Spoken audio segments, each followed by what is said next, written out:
Here's my thought about passengers. There's people on a spaceship. They're colonists bound for some planet light years away. Everyone's in special sleep. From sleep, but apparently stops them from aging somehow.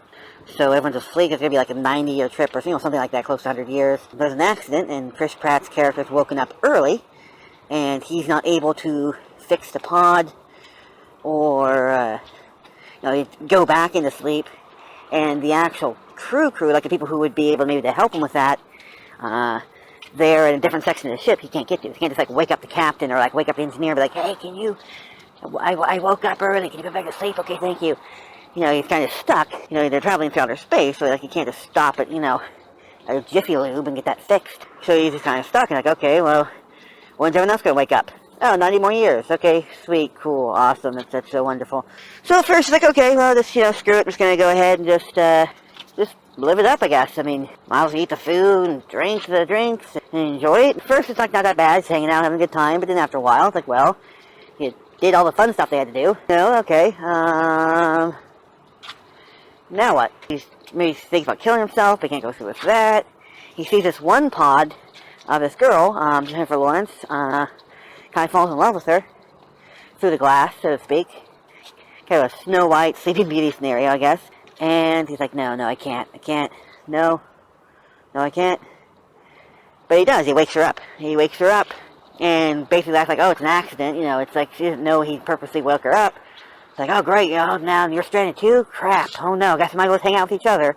They hang out with each other, and it's great, and then they fall in love, and, everything's wonderful, and then she finds out that he was the one who woke her up and basically doomed her to a life on this ship with no one but him, no, social activities, no one else, she's going to die of old age before they reach their destination.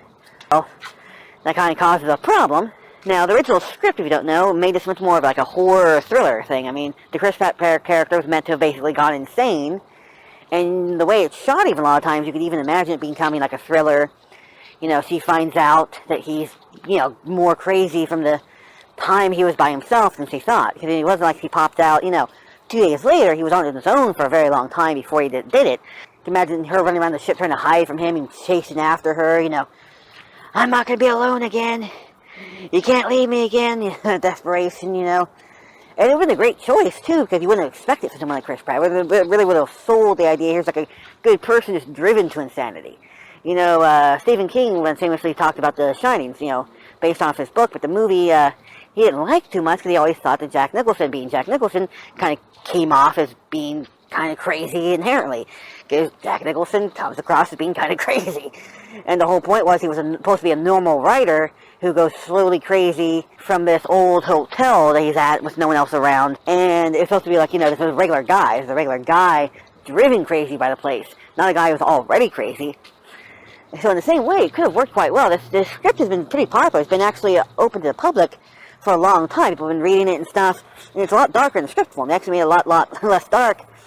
And, first a lot of people thought, oh, okay, they're casting Chris Pratt because it would make it less obvious, like a, cast against type kind of thing. Kind of like when they take somebody to play the villain who's normally a good guy. You know what I mean? Like that would be, a little switcheroo, so you don't see it coming. Like, okay.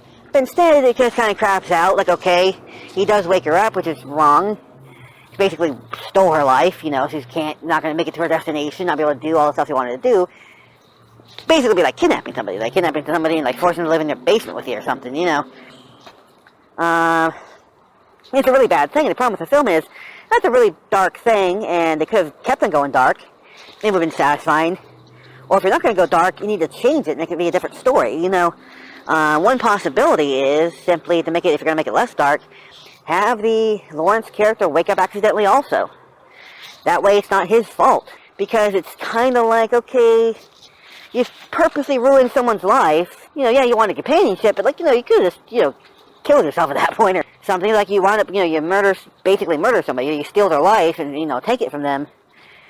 That's pretty bad. You can't just redeem yourself from that, because it's more than like a little bad, At the end, in the actual movie, they make up, and it's very much cop-out. It could have been like a drama, a thriller, instead it was more of a rom-com in space. Now, if you wanted to make it lighter, you could have still made it interesting. If she had accidentally woken up, also, just later, He would not have that same responsibility, that same culpability. It wouldn't make him like the outright villain. Therefore, it'd be easier when for them to be together and everything. Because again, when she like forgives him and makes up again, I'm like, really? Almost seems like a battered wife taking the abuser back. Really? Like, I don't know. I'm not sure that's a good thing. One way they could have gone and said, okay, so he didn't wake her up. She woke up on her own. Fine, so maybe he's on his own for like a year. She wakes up too. They're together for a little while. Then he realizes, oh, with 2 pods open, I can salvage parts from one and put in the other. I can't fix both, and I couldn't fix this one, but now that we have 2 open to work with, I can take the parts from one to fix the other. Okay. And he doesn't tell her. He just keeps that to himself. Then like 8 months later or something, she finds out, wait, 2 weeks after I woke up, you found a way to put me back? You could have had that situation where it's like, okay, I'm sorry I didn't tell you. It would have been bad, kind of, but I mean, not as horrible as if he had woke her up in the first place. Like, no, you legitimately woke up on your own. It was an accident. And when I first met you, I didn't know. I just figured it out like maybe a day or 2 or a week or 2 after you woke up. And we were having so much fun together. And, it wasn't like when I woke up, I was by myself, So it's miserable after like 4 days or something. But since you had me, we had 2 people, we could talk and do stuff. It's been more bearable for you. So we've been having fun and stuff. And now, 8 months later, you can even do the classic rom-com thing where he is so guilty, he's going to tell her. So I have to tell her. And before he can tell her, she finds out on her own. Which I know is cliche, but hey. And see, that way, they can actually have him do something bad, but not that bad. It's easier to come back from that kind of a bad thing. Because it's not really like that bad. It's like, okay, so he stole 8 months of her life, basically. Because he could have gone back to sleep and he didn't tell her. But he didn't cause her to wake up in the first place. He didn't cause the situation in the first place.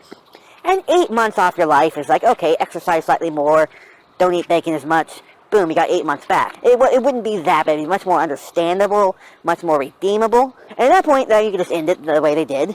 Here's another variation. If you want to go, he woke her up on purpose. The only thing I could think to really redeem, him, he is found out, like, you woke me up on purpose, you jackass. You murdered me. So she leaves, and they do some stuff, and, she eventually forgives him. They figure out a way to fix one of the pods, but only one of them. At this point, because they're in love and everything, there's nothing happened between them, she's like, how about we split it? One of us goes in, then we're woken up, and we hang out for a little while, and the other person goes in, they're woken up, hang out for a little while, and how about we alternate it? Because that way, it'd be okay, it's 45 years rather than 90 years. Like, okay, we'd still be alive, we could still make it to the end, like, okay, that could work. Okay, so she goes in, and she wakes up, and he's there, and they hang out again, and he goes in, and then she wakes him up, and they hang out again, and she goes in, and she wakes up, but this time everyone else is waking up too. He's like, wait a minute, why is everyone else waking up? And it's like, all right, 9 years later, we reached our destination, and there's like a dead body of an old man in like the corner with like a message, or like, I couldn't wake you up again. You just couldn't do it. And that's the only thing I could really think of that would redeem his initial act. Because his initial act, like, kind of understandable. It's also something you shouldn't have done, and it's hard to come back from. Waking her up on purpose and basically ruining her life, basically kidnapping her for the next 90 years. So he can have companionship, but then she can't live her life and do anything she was going to do otherwise. So that would be the only real thing. Like, okay, I did the right thing the second go around. At first I was just so lonely, my mind wasn't right, but then after hanging out with you and after being together for, 8 months or however, it was like, okay, my mind was restored and I actually, like, loved you as, like, a person. Before you were just, like, this abstract thing I was looking at through the glass, literally. But now I actually know you're a human being, I love you so much, I'm going to sacrifice myself for you. I should have made this decision in the first place. That would have been tragic, but also kind of beautiful, because it would have been like, okay, love does conquer all, in the more of a realistic sense. Like, okay, before he didn't know her, he's like looking at her like, oh, she's beautiful, and oh, she looks fun, and, her bio is cool, But that still is an abstract thing. He's not really thinking of her as a person, but thinking about, oh, what a fun companion she'd be.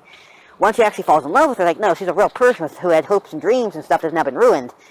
I love her so much, I'd rather her be happy than me be happy. That's like true love. And that's the only thing he could have done. Like, if he did, in fact, wake her up on purpose, and we go with that scenario, that's really the only thing he could have really done that would have redeemed that. Everything else is like, dude, that's just too much to really come back from. If you wanted to go full dark, if you wanted to go dark more like the original script, the darkest thing would have been like to turn into an actual horror movie, an actual thriller, an actual chase thing. She's running around, he's trying to get her back, he's acting crazy and psycho, not gonna be left alone again. Yeah. And eventually,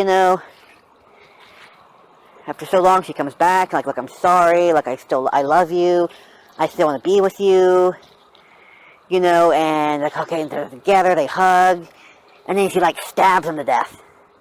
When it was all coming. And the audience has been floored at this point. It's been like Chris Pratt, nice guy Chris Pratt, turning evil and being like a slasher, murderer, chasing around the ship. And then now, on top of it, Jennifer Lawrence is going, is going dark. People wouldn't have expected that. Anybody who didn't read the original script have been floored. So she kills him. He's just gone totally crazy at this point. He's like, at this point, he's like, a possessive, abusive boyfriend now. He's gone totally like, you'll never leave me. She kills him, and then it cuts to, like, 4 years later, whatever, and she's, like, standing there, looking at some guy, some cute guy, through the glass, and she's just, like, looking at him, and her hand's, like, hovering over, like, a button to wake him up, and it's, like, just thinking to herself, and it's, like, like, oh my god, and then the movie just ends, and it's, like, oh my god, the same cycle is going to keep on repeating now. The people just can't stand to be alone. And that would have been a great place to end off, and that would have been great